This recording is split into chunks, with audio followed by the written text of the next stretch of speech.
Rencana Presiden Prabowo mengevakuasi warga Gaza ke Indonesia faktanya baru dalam tahap konsultasi.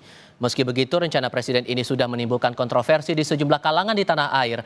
Lalu apa yang membuat Presiden berani mengumumkan secara resmi rencana evakuasi warga Gaza ke publik?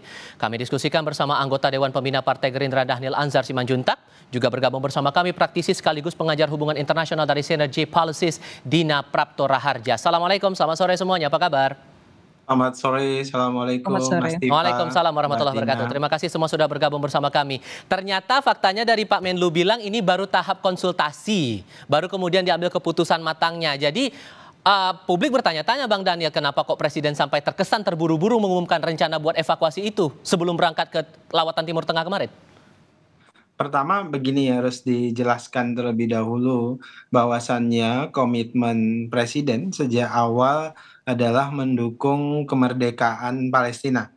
Itu harga mati kira-kira begitu, bahwasannya Indonesia dalam hal ini mendukung penuh kemerdekaan Palestina, dan Presiden menolak upaya relokasi atau merubah demografi dari Gaza atau Palestina dalam hal ini secara keseluruhan. Nah, oleh sebab itu upaya realokasi itu juga tidak disetujui oleh Presiden atau dalam hal ini tentu pemerintahan Indonesia.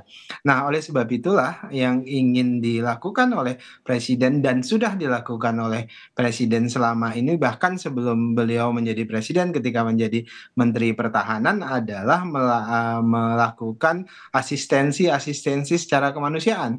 Sekarang misalnya ada 40 mahasiswa Palestina yang sedang belajar di Universitas Pertahanan yang dipersiapkan untuk meningkatkan SDM rakyat Palestina, yang nanti kemudian ketika mereka lulus mereka bisa kembali dan memberikan kontribusi buat rakyat Palestina dan bantuan-bantuan kemanusiaan yang lainnya. Termasuk juga kan Presiden juga sebelum jadi Presiden, ketika menjadi Menhan, sudah berusaha mengirim kapal rumah sakit atau ke El Aris, namun kemudian ada kendala dan banyak kendala, dan termasuk upaya kita mendirikan rumah sakit seperti tadi yang disarankan oleh MUI, tapi secara teknis itu mendapat kendala yang luar biasa. Makanya kemudian Presiden pada hari ini mendapat permintaan saran dan kemudian hasil diskusi dengan negara-negara tetangga, termasuk hari ini Presiden melakukan kunjungan ke Turki dan Uni Emirat Arab, Qatar dan sebagainya. Tapi kenapa tidak konsultasi dulu baru kemudian diumumkan ke publik, Bang? Oh, itu sudah melalui proses yang sangat panjang. Artinya Presiden menginginkan langkah-langkah yang konkret. Kita tidak lagi hanya sekedar melakukan konferensi, kemudian mengeluarkan sikap dan sebagainya. Presiden ingin membantu rakyat Palestina. Dalam konteks ini bukan memindahkan rakyat Palestina ke Indonesia, tapi kemudian membantu mereka-mereka yang terluka, kemudian yatim dan sebagainya. Baik. Untuk kemudian sementara berada dan dipelihara di Indonesia, kemudian nanti akan kembali ke Palestina. Jadi posisinya bukan merelokasi dan atau seperti niatan Amerika Serikat dan Israel itu ya, itu poinnya. Oke. Itu berbeda jauh. Baik. Jadi yang ingin dilakukan oleh Presiden adalah memenuhi permintaan untuk membantu mereka. Nah, kemudian yang kedua juga. Oke, sorry, saya harus tahan di situ. Saya kasih kesempatan Mbak Dina sebentar, Bang. Oke, sorry, saya kasih kesempatan Mbak Dina dulu. Menangkap dari pernyataan dari Menlu bahwa masih dalam tahap konsultasi, Mbak Dina, sementara di awal sudah dibilang ada rencana itu. Sejauh mana analisis Anda? Terima kasih Pak Daniel sudah memberikan tambahan informasi ya, bahwa menurut beliau sudah terjadi konsultasi dan beliau memandang bahwa cara yang dilakukan sebelumnya, berarti saya bisa katakan cara yang dilakukan oleh Menteri Luar Negeri sebelumnya itu dianggap tidak membuahkan hasil begitu ya. Sehingga forum-forum saja. Padahal satu hal yang harus disampaikan di sini Pak, Di Kementerian Luar Negeri itu belum ada pembicaraan mendalam soal rencana ini. Jadi saya nggak tahu siapa yang dikonsultasikan, lingkar mana yang dikonsultasikan. Kemudian juga orang-orang yang memang ahli di bidang humanitarian law, hukum-hukum humanitarian, kemudian pendekatan humanitarian, setahu saya juga tidak dilibatkan dalam hal ini.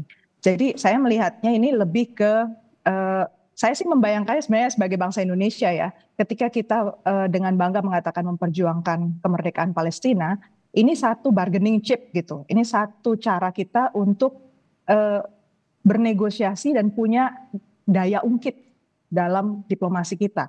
Jadi bukan sekedar menaruh gift atau bantuan dan hadiah gitu ya, dan sekedar sesuatu yang begitu mudah dikerjakan. Ada yang bikin press release dari kantor staf presiden bilang bahwa ini sama kok seperti yang dilakukan Qatar sama Jordan sama WHO. Pertanyaannya kenapa kita melakukan hal yang sama-sama saja dengan negara lain? Karena saya pikir ketika kita melakukan hal ini kan komunikasi presiden juga berarti ya ada yang miss di sini.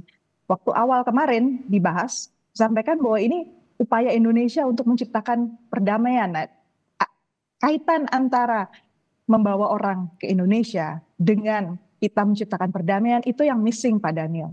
Itu yang nggak kelihatan. Karena kalau kita bahas soal hukum humaniter, kita mau pakai pendekatan humanitarian gitu ya, maka kita bawa orang-orang itu kemari. Harusnya kita kontekstual juga bahwa hukum humanitarian itu yang paling penting adalah pemulihan hak para korban. Kalau kita memandang orang-orang yang kita bantu itu adalah korban, hak pemulihan itu apa? Akses hukum. Kemudian mereka juga bisa dipulihkan bukan sekedar badannya, fisiknya, tetapi hak-hak mereka sebagai warga negara. Kenapa Indonesia, negara yang begitu besar dan punya pengalaman begitu panjang, tidak memikirkan 1-2 langkah ke depan dan melihat segala macam alternatifnya dengan lebih jeli. Tapi kita langsung berangkat tanpa mempersiapkan peta yang lebih lengkap. Sehingga menurut Anda niatan ini, sorry saya potong Mbak Dina, sehingga menurut Anda niatan pemerintah Indonesia ini apakah akan didukung untuk negara-negara kawasan Timur Tengah atau justru akan ada tantangan baru di sini? Menurut saya nggak akan ada buahnya sebenarnya dari perjalanan ini. Kalau saya bayangkan posisi negara-negara yang dikonsultasikan, mereka membayangkan sesuatu yang lebih dari Indonesia sebenarnya. Misal? Kalau memang ada, misal kalau kita memang keprihatinan kita soal kemerdekaan Palestina, maka soal rekonstruksi di Gaza, posisi Indonesia gimana? Berhadapan dengan peliknya relasi antara Amerika dengan Israel pada saat ini, sementara Amerika dalam posisi mau negosiasi dengan Iran untuk menekan Israel, posisi Indonesia seperti apa? Kemudian Presiden Erdogan, misalnya, mereka punya agenda juga terhadap Iran, punya agenda juga terhadap Israel, posisi Indonesia seperti apa. Jadi saya membayangkan sebenarnya komunikasi apa yang disampaikan oleh presiden kita, kalau kita bicaranya cuma di level saya punya barang nih, saya mau bantu ini, ya sudah, bahan komunikasi yang lain nggak akan muncul kan dari presiden yang lain. Kita tidak sedang membicarakan bargaining chips tadi ya, bahan negosiasi yang kemudian bisa membantu Indonesia terangkat juga diplomasinya, value-nya, nggak muncul jadinya. Kita sekedar menawarkan sesuatu saja. Bang Daniel gimana tuh menanggapi itu? Iya, justru yang disebutkan oleh Mbak Dina tadi, itu yang sedang dilakukan oleh Presiden, proses diplomasi, kemudian membangun solidaritas, agar kemudian ada persatuan antar negara-negara Arab menghadapi. Bukan persatuan Pak, tetapi masalahnya saya selesaikan dulu Mbak Dina. Masa yang kritis gitu. Itu saya selesaikan dulu. Saya tidak membantah apa yang Anda sampaikan tadi. Selesaikan dulu ya Mbak. Nah kemudian itu yang sedang dibangun oleh Presiden bersama bahkan dengan negara-negara Eropa, bahkan dengan Amerika sendiri. Presiden bicara tentang kemerdekaan Palestina. Proses-proses diplomasi itu sudah masif dilakukan oleh Presiden bahkan sejak beliau menjadi Menteri Pertahanan.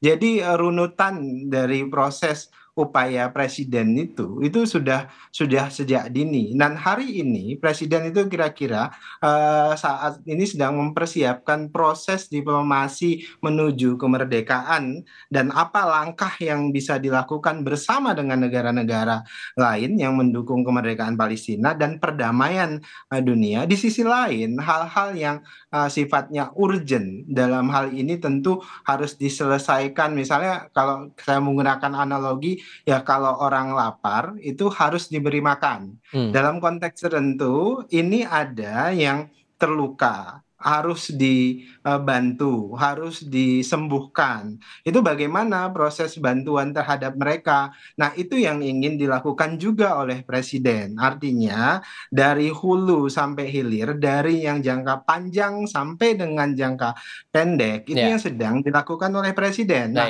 dalam konteks mereka-mereka yang luka, mereka-mereka yang sakit dan tidak bisa dibantu di dalam negeri Palestina, kita bicara dan mereka juga ada permintaan dari teman-teman di sana untuk kemudian bisa dibantu. Toh kita tidak bicara keinginan kita sendiri, kita juga bicara dan berkonsultasi dengan negara-negara sekitar, termasuk Mesir, termasuk Turki, termasuk Jordan, termasuk negara-negara sekitar. Dalam agenda-agenda kunjungan. Kita tidak ingin bertindak sendiri, kita ingin bertindak secara berjamaah di satu sisi, tapi harus holistik. Hal yang tadi istilahnya yang lapar harus diberikan makan. Sehingga yang terluka harus dibantu sesegera mungkin. Mbak Dina, sehingga menurut Anda kalau dari penjelasan Bang Daniel tadi, risiko apa yang perlu diwanti-wanti juga nih selama proses upaya dari konsultasi yang dilakukan Presiden Prabowo ini? Antara apa yang diklaim oleh tim Pak Prabowo dengan realitanya, kita nggak akan pernah bisa tahu apa yang sebenarnya dibicarakan oleh Pak Presiden dengan kepala negara yang lain. Itu hanya sebagian kecil saja orang yang tahu. Dan saya kira kebenaran itu akan sulit terungkap ya kalau kita defensif saja. Jadi buat kita yang ada di Indonesia, satu yang mungkin harus dipahami bahwa siapapun yang berkomentar soal kunjungan beliau, kemudian memberi masukan soal beliau, itu poinnya adalah Bapak sedang mewakili Indonesia, bukan mewakili seorang individu. Jadi wajar saja kalau segala pihak punya hak juga untuk mengetahui kita ini bukan sekedar sedang menawarkan barang yang sederhana saja kan. Yang paling tadi bahasa Anda tadi terakhir adalah kita orang lapar dikasih makan. Oke, tapi saya kira tadi awal pesannya ketika Pak Presiden bicara, kita ingin mendukung, memberi solusi. Nah kalau solusi berarti harusnya sesuatu yang lebih sophisticated. Harusnya kita berpikir berhadapan dengan negara-negara yang menjadi pendukung dari Hamas, menjadi pendukung dari Fatah, kemudian mengetahui bahwa saat ini two-state solution itu bukan sesuatu yang bisa diterima semua pihak. Israel tidak menerima, dari Palestina juga nggak menerima. Itu kan satu hal yang eksistensial sebenarnya. Baik. Kenapa kita nggak masuk di isu itu gitu loh? Kita hanya berangkat ternyata menawarkan itu, hanya menawarkan sesuatu yang sederhana. Saya dalam hati juga ada rasa kecewa karena kemarin bilangnya sesuatu yang lebih besar gitu kan. Ya kalau memang ternyata menawarkan hanya yang sederhana ya cukup kita bicara sederhana, tidak perlu diberi bunga-bunga yang terlalu besar kan. Baiklah. Oke, terima kasih banyak untuk pandangannya Mbak Dina dan Bang Daniel. Terima kasih sudah bergabung di Kompas Petang kali ini. Sehat selalu semuanya. Selamat sore. Terima kasih. Waalaikumsalam warahmatullahi wabarakatuh.